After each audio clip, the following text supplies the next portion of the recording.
Vicksburg National Military Park. Yeah, to see the siege of Vicksburg firsthand. And it was very reminiscent of Gettysburg in terms of they have 1,300 monuments and plaques commemorating all the lives and infantries that were involved in the conflict.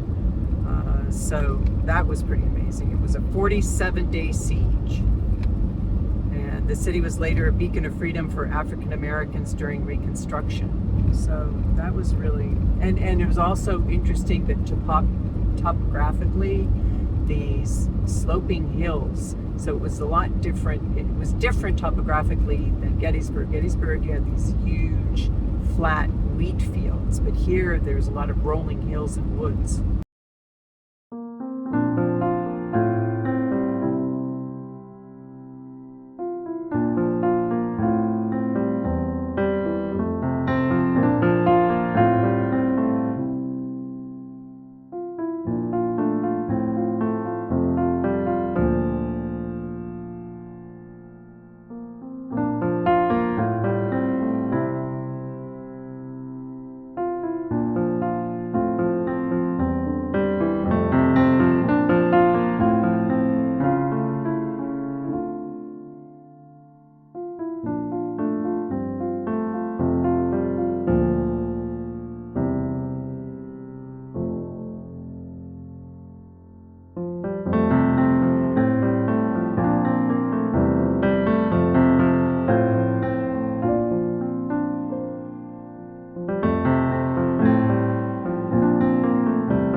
And the siege ended on July 4th, 1863, when the Confederacy finally surrendered. And supposedly, for many, many years, Vicksburg would not celebrate July 4th because that was the day of the surrender of the city by the Confederacy. And we also saw that they had recruits as young as 14 years of age who volunteered to participate in the conflict. And that was really sad and frightening to see.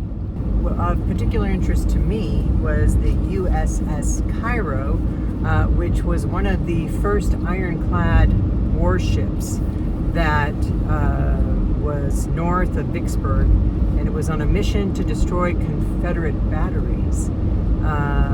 And it was sunk by a detonated torpedo mine.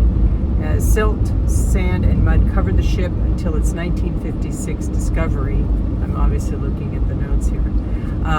Like a time capsule, Cairo was preserved. It preserved information on naval construction, naval stores, armament, and the crew's personal gear. Now, the crew, interestingly enough, over 50% of the crew were volunteers and were immigrants.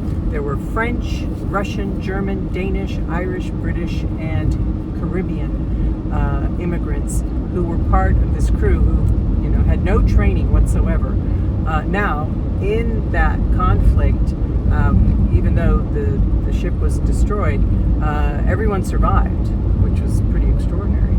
So that is my little bit of history, maritime history, which was a particular interest to me because of my father being a merchant marine officer and also having been in the U.S. Navy during